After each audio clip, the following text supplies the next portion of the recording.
Star Trek, Primitive Passenger Season 1, Episode 4, The Quiet World. The sleek shuttle descended through the ringworld's atmosphere, its hull glinting in the light of the distant star. Inside, Nolan Mercer gripped the controls, his eyes wide with anticipation as he guided the craft toward the only sign of technology Alara had detected on the vast, empty structure. "We're approaching the energy signature." Alara's voice filled the shuttle's cabin. "It's faint, but distinct. I'm not detecting any other signs of active technology or life forms in the vicinity." Nolan nodded, his throat dry with excitement. "Any idea what we're looking at, Alara?" "Impossible to say with certainty," she replied. "But given the scale and age of this structure, it could be a control center or data repository of some kind." As they broke through a layer of clouds, an expansive landscape stretched out before them. Rolling hills covered in lush, alien vegetation gave way to pristine lakes that reflected the sky above. In the distance, a gleaming structure rose from the ground, its design a stark contrast to the natural beauty surrounding it. Nolan brought the shuttle down in a clearing near the structure. As the engines powered down, he took a deep breath, steeling himself for what lay ahead. "Well, shall we go see what the builders left behind?" "Remember, Nolan," Alara cautioned, "we have no idea what we might encounter. Stay alert." As he exited the shuttle, Nolan couldn't help but feel a sense of awe. The air was crisp and clean, filled with unfamiliar scents. In the nearby undergrowth he caught glimpses of movement, small, colorful creatures that seemed more curious than afraid of the newcomer. "Look at them," Nolan whispered, gesturing toward a group of rabbit-sized animals with soft green fur. "They're not even trying to hide?" "They've likely never encountered predators," Alara observed through his communicator. "This entire ecosystem seems to have evolved without the pressures of hunting or competition."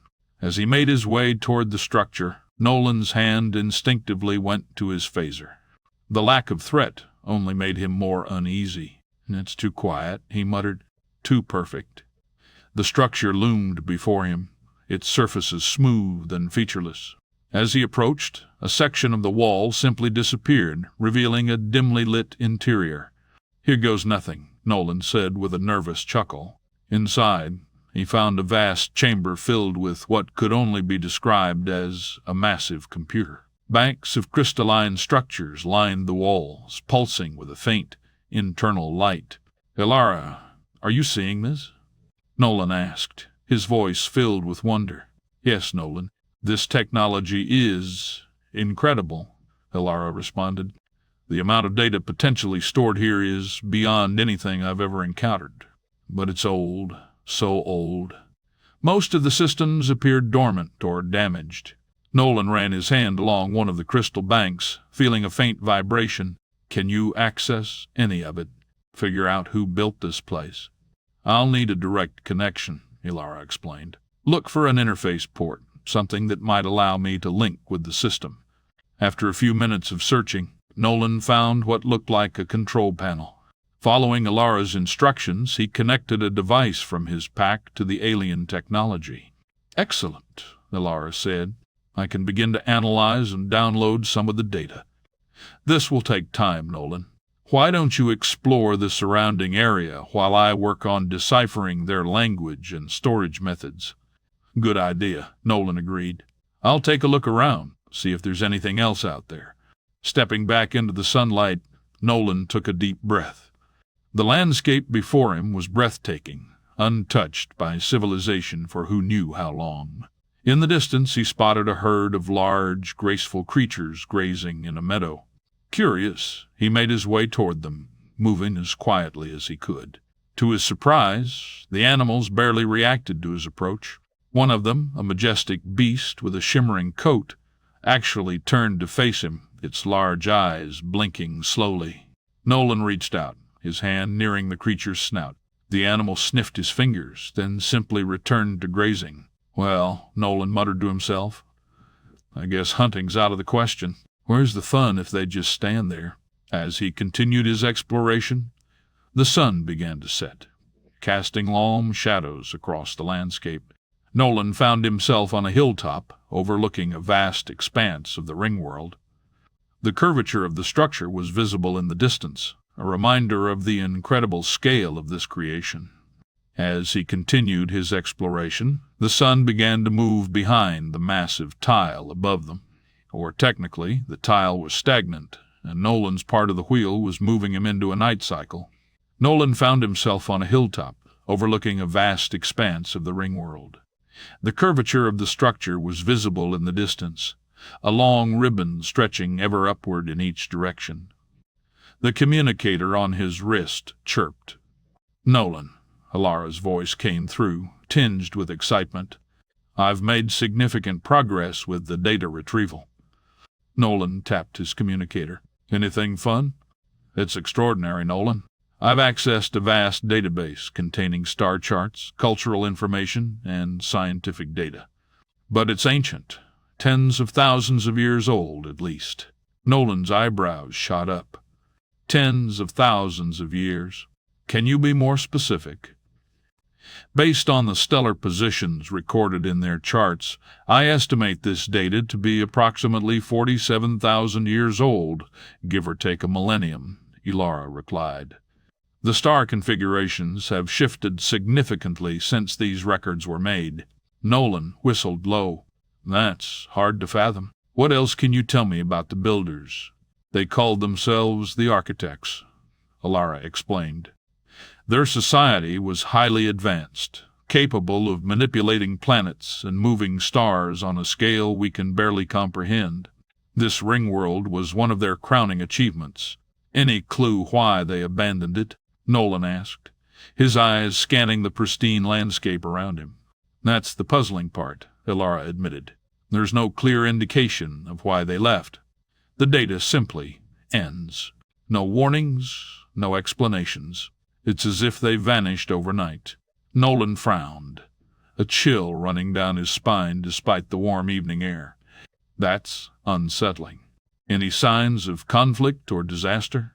"None that I can detect," Ilara replied. "The ring world itself is in perfect working order, just empty." Nolan began making his way back to the shuttle, his mind racing. "What about the wildlife we've seen?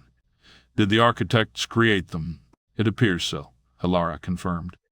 "The database contains extensive information on genetic engineering and ecosystem design. The architects seem to have crafted this world's biosphere from scratch." As Nolan approached the shuttle, he paused, taking in the alien yet eerily Earth-like landscape. "It's beautiful, Ilara, but it feels, I don't know, almost too perfect, like a museum piece rather than a living world." "I understand the sentiment," Ilara agreed. "The lack of evolutionary pressures has resulted in a remarkably stable ecosystem.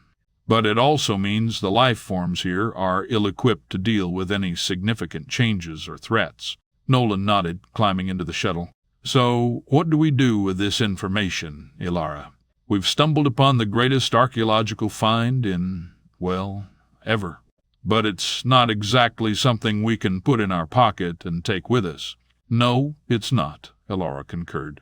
"But the data I've collected could be invaluable.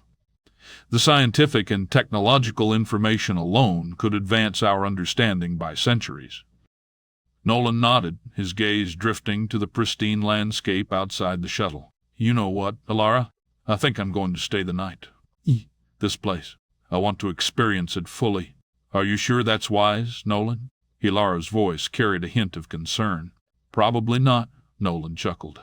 "But when has that ever stopped me? Besides, your scans show no dangerous life forms. I don't think the little green bunnies are meat-eaters." After beaming down some camping gear and supplies, Nolan set up a small site near a tranquil lake. As night fell, he sat by a crackling fire, the unfamiliar constellations reflecting in the still water. The aroma of his cooking dinner mingled with the alien yet oddly familiar scents of the ringworld's flora. As he ate, Nolan found himself lost in thought, his eyes drawn to his reflection in the lake. Something had been nagging at him for a while, a discrepancy he couldn't quite place. He set down his plate and moved closer to the water's edge, studying his face in the flickering firelight. He tapped his comm badge, Alara, are you there?" His voice just over a whisper. "Always, Nolan. How can I help? How long has it been since I woke up on the Havoc?" "Approximately 207 standard days, Nolan." "Why do you ask?" Nolan ran a hand over his stubbled jaw, frowning. "My beard, it hasn't grown beyond this stubble, and my hair." He paused, running his fingers through his hair. "It's growing back after coming out of the pod, but something's not right." He stared at his reflection, the realization dawning on him. "Alara, I look too young. When I was in my late 50s on Earth, I was a mess. Bad knees, bad back, wrinkles. I look old. But now, your observation is correct, Nolan," Alara replied after a moment. "Your physical condition has been optimized." Nolan's eyes narrowed. "What does that mean, exactly?" "Optimized?" There was a pause before Alara responded, her tone carefully neutral. "It's a complex subject, Nolan. Perhaps we should discuss it when you return to the Havoc." Nolan stood, his dinner forgotten. "No, I think we can discuss it right now. What happened to me, Alara? Why do I look like this?" As the fire crackled and the alien night sounds of the ring world filled the air, Nolan braced himself for answers that he suspected would change everything he thought he knew about himself and his situation. Nolan's eyes narrowed as he stared into the dancing flames, his voice low and gravelly as he spoke. "Tell me everything, Alara, from the beginning." Alara's voice filled the night air, her tone measured and solemn. "When the Encanite finally found you, they were desperate, Nolan. The Mestat Alliance was hammering them relentlessly, conquering almost an entire quadrant in a galaxy considerably larger than this one." Nolan leaned forward, his elbows resting on his knees, his face illuminated by the flickering firelight. "But surely the Encanite had the technological advantage?" "Indeed," Alara confirmed, a hint of admiration in her voice. "The Encanite could build better ships, more advanced weapons. But the Mestat, they were different." "Different how?" Nolan pressed, his gaze lost in the fire. Alara's response came with a touch of awe. "The Mestat Alliance was comprised of races that had known war since their ancestors first learned to pick up a rock. War, with all its intricate strategy, complex tactics, and visceral hands-on operations, it was in their blood." Nolan nodded slowly, a grim understanding dawning on his face. "And the Encanite, for all their technological prowess," Alara explained, her tone tinged with regret, "war, as we understand it, was simply beyond their comprehension." A mirthless chuckle escaped Nolan's lips. "So they went and found a killer," he replied, his voice barely above a whisper. "Yes," Alara confirmed, her tone softening. "They found you, Nolan." Nolan stood abruptly, pacing around the fire, his shadow dancing wildly against the alien landscape. "But why me? I was just one man, one old Marine. To fight a war of that scale," Alara continued, her voice steady against Nolan's agitation, "the Encanite knew it would take time. They estimated over 1,000 years just to turn the tide, and were unsure if the war could even be won." Nolan stopped in his tracks, his back to the fire, his silhouette stark against the night. 1,000 years, he breathed, the enormity of it sinking in. "So they made modifications," Alara pressed on. "The first was to allow you to use your full potential inside the command pod, to interface directly with their technology and lead their forces." Nolan turned slowly, his face a mask of conflicting emotions. "And the second?" Alara's voice grew softer, almost gentle. "To ensure you had time to complete your war, they gave you a standard Encanite lifespan." The silence that followed was deafening. Nolan's eyes widened, his mouth working soundlessly for a moment before he found his voice. "And how long," he asked, each word measured and careful, "is a standard Encanite lifespan?" "Approximately 235 dozex," Alara replied, her words hanging in the air like a physical presence. Nolan sank back into his folding chair, his eyes unfocused. He did the math. The crackling of the fire and the alien sounds of the ring world faded into the roar in his ears as he grappled with the weight of this revelation. He was no longer just Nolan Mercer, former Marine from Earth. He was something else entirely, a being engineered for war, with the lifespan of a small civilization. As the night deepened around him, Nolan sat motionless, the implications of his true nature unfolding in his mind like a vast cosmic tapestry. Nolan sat in stunned silence, processing a number he couldn't honestly fathom, the crackling fire and the alien chirps of the ring-world's nocturnal creatures, the quiet background as the weight of this revelation settled upon him. 3,400 years. Nolan finally managed, his voice barely above a whisper. They changed me that much. For the Encanite, it's actually a simple change, Elara confirmed, her tone gentle. The modifications don't change you, only keep your DNA from unraveling over time. So I don't age like I used to. Why, I feel different. He looked down at his hands, turning them over as if seeing them for the first time. But why don't I remember any of this? The war, the Encanite, the Mestat. It's all just a blank. The human mind isn't designed to hold centuries of memories, Nolan, Elara explained. Even with the Encanite modifications, there were challenges. Your memories of the war and your time with the Encanite are compartmentalized. You have those memories deep within your subconscious. Nolan's brow furrowed. But you know about it. You were there. I was created to serve the commander and aid in ending the war, Elara said. My memories contain information about your history. I've been uncertain about how much to reveal and when. Nolan stood again, pacing beside the fire. So, I'm, what, some kind of engineered super-duper killer?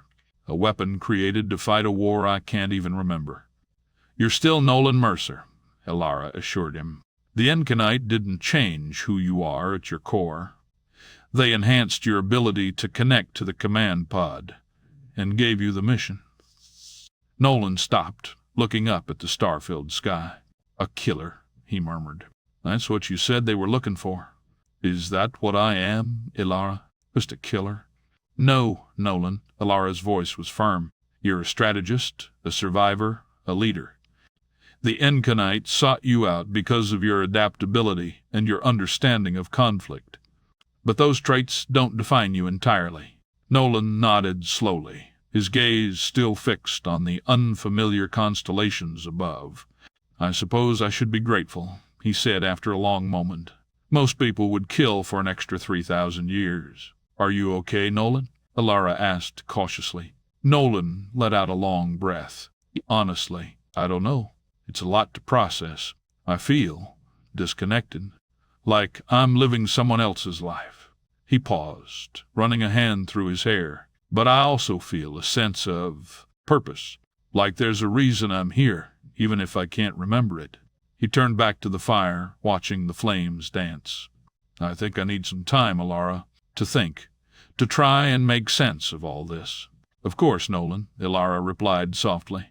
I'm here if you need me. One last thing, Nolan thought aloud.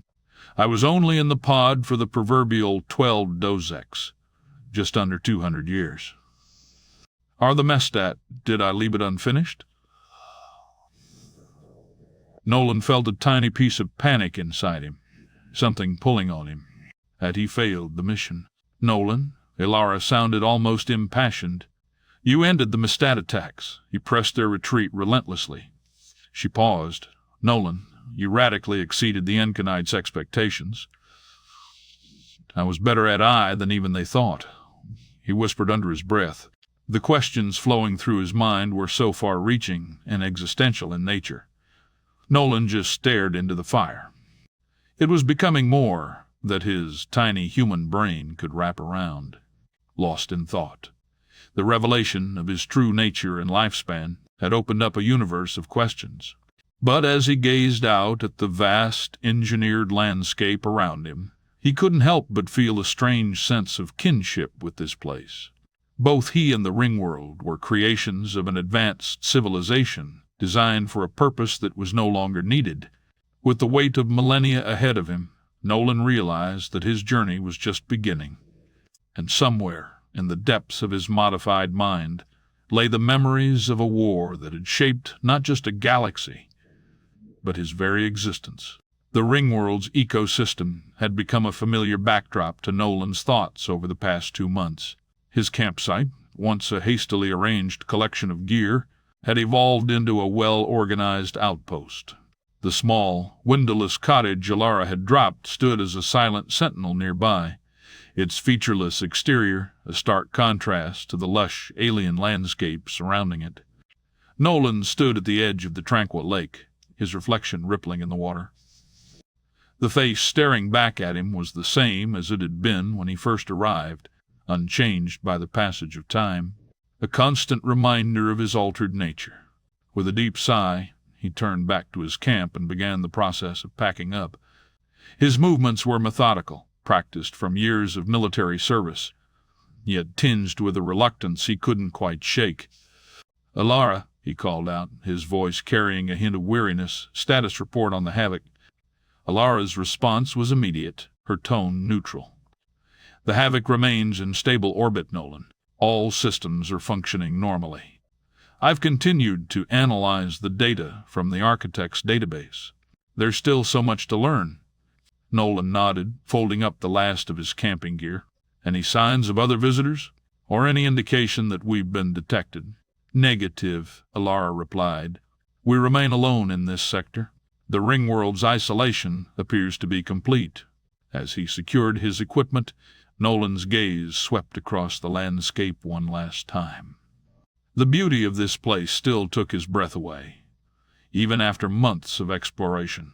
Yet its emptiness, its perfection, felt increasingly oppressive. "You know, Alara," he mused, his voice soft, "I've been thinking about what we should do with this place. It seems wrong to just leave it here, abandoned." "What did you have in mind?" Alara asked, a note of curiosity in her voice. Nolan paused, considering his words carefully. "We could bring people here. Not a lot, mind you. But there are folks out there struggling to survive on dying worlds, in war-torn systems. This place, it could be a sanctuary." "An interesting proposition," Alara responded, her tone thoughtful. "However, there are significant limitations to consider, Nolan." Nolan's brow furrowed. "What do you mean?"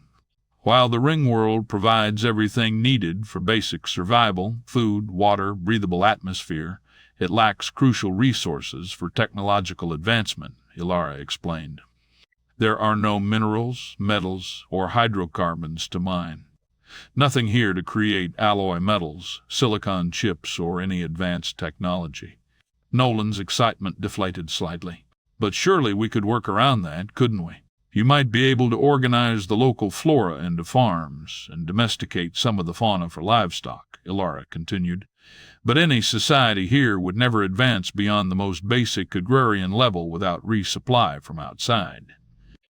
"And given its position," Alara added, "approximately 20,000 light-years from any other inhabited worlds, it would be impractical for anyone without a blink drive to bring technology and materials here regularly." Nolan sat back, absorbing this information, his grand vision of a thriving sanctuary crumbling before his eyes. "So what you're saying is, it's essentially a nature preserve, a summer home, a beautiful, self-sustaining ecosystem, but not suitable for building a technologically advanced civilization." Walking to the edge of his campsite, gazing out at the vast, pristine landscape, the beauty of it all suddenly felt bittersweet. All this space, all this potential, and we can't really use it. "Not in the way you were envisioning," Alara agreed. "But that doesn't diminish its value or its wonder. It's a unique creation, Nolan. Perhaps its purpose is simply to exist, to be marveled at." Nolan nodded slowly, a new perspective forming in his mind. "A cosmic museum piece," he mused, "preserved for eons, waiting for someone to appreciate it." He turned back to his gear, resuming his packing with a renewed sense of purpose. "Well, Alara, I think it's time we moved on. If Earth is still out there, we're not going to find it sitting here, even if I do have all the time in the world." As he secured the last of his equipment, Nolan took one final look around. The open-air cottage, the tranquil lake, the alien yet familiar flora and fauna. It had been his home for a few months, but now it was time to leave it as they found it. "Elara, I'm ready to come aboard," Nolan said, his voice carrying a mix of regret and anticipation. In a shimmer of light, Nolan disappeared from the surface, rematerializing aboard the Havoc. As he made his way to the bridge, his eyes adjusted to the eternal night of space, a stark contrast to the vibrant world he'd left behind. "Set a course for the edge of the expanse, Elara," he commanded as he settled into his chair, his voice tinged with weariness. "We've got more ground to cover." The Havoc's engines hummed to life, and the massive ship began to move. As the ring world receded from view, Nolan felt a complex mix of emotions. They were leaving behind a marvel, but the vastness of space loomed before them, indifferent and unyielding. Any luck piecing together more information about Earth's location from the architect's database? Nolan asked, his tone flat. "Negative, Nolan," Elara replied. "The data is too old to provide any reliable coordinates. However, the star charts might help us narrow down potential regions to search." Nolan nodded, his jaw set. "Then we keep looking. We keep gathering data. Every bit of information gets us one step closer." The stars streaked by on the view screen, each one a potential clue or dead end in Nolan's relentless quest. Nolan Mercer, the primitive passenger, pressed on, driven not by excitement or optimism, but by an unyielding determination to find his way back to a home that might no longer exist. As the Havoc plunged deeper into the unknown, Nolan's mind was already focused on the next destination, the next database to be mined for information. The galaxy, vast and indifferent, held its secrets close, but Nolan was prepared for the long haul. He would find Earth, no matter how long it took or what it cost him. Quote, Epilogue. As the Havoc cruised through the vast expanse of space, Nolan sat in his command chair, lost in thought. Suddenly, a question formed in his mind. "Elara," he called out, breaking the silence on the bridge. "Yes, Nolan," came the AI's prompt response. "You mentioned you were created to serve the commander," Nolan began, his tone curious. "That's correct," Elara confirmed. "To end the Mestat War?" "Yes, that was our mission." Nolan nodded slowly, then asked, "So if the war is over, what is your purpose now?" Without hesitation, Elara replied, "To serve the commander." A mischievous glint appeared in Nolan's eyes. "Do you think you could make me a sandwich? My stomach has been growling for hours." There was a pause, and when Elara spoke again, her tone was incredulous. "I'm a highly advanced technological entity designed to assist in the management and functioning of an entire fleet of warships." "But I'm hungry, Elara," Nolan said playfully. "Nolan, I don't have hands. I can't make sandwiches." "But you're so smart," Nolan persisted. "Surely you could figure out a way. Maybe use one of those repair drones." Elara's voice took on a hint of exasperation. "The repair drones are for maintaining the ship's systems, not for culinary adventures." "I'd hardly call a sandwich an adventure." "What about the replicator?" Nolan suggested. "You could control that, right?" "The replicator is perfectly capable of producing a sandwich without my direct intervention," Elara pointed out. "You just need to input the command." Nolan grinned. "But it wouldn't be made with love." "I'm an AI, Nolan. I don't make anything with love." "Now that's just hurtful," Nolan mock pouted. "After all we've been through together." "Fine," Elara conceded. "I'll use the replicator to make you a sandwich. But I want it noted for future reference that this is a misuse of my capabilities." "Noted," Nolan chuckled. "Now, about that sandwich." A moment later, a perfectly crafted sandwich materialized in the nearby replicator. "There," Elara announced. "One sandwich, made with all the love a highly advanced AI can muster. Which is to say, none." Nolan took a bite and grinned. "Oh, Elara, this sure tastes like love to me." His mouth full, yet with a big smile. Yeah, that's true love right there." "You're impossible," Ilara sighed, but there was a hint of fondness in her voice. "That's why you love me," Nolan mumbled through a mouthful of sandwich. "I'm an AI. I don't love." "Keep telling yourself that, Ilara," Nolan laughed. "I can feel the love all around me, especially in this sandwich." As Nolan continued to enjoy his sandwich, the Havoc sailed on through the stars, its unlikely crew of one man and one AI continuing their journey into the unknown.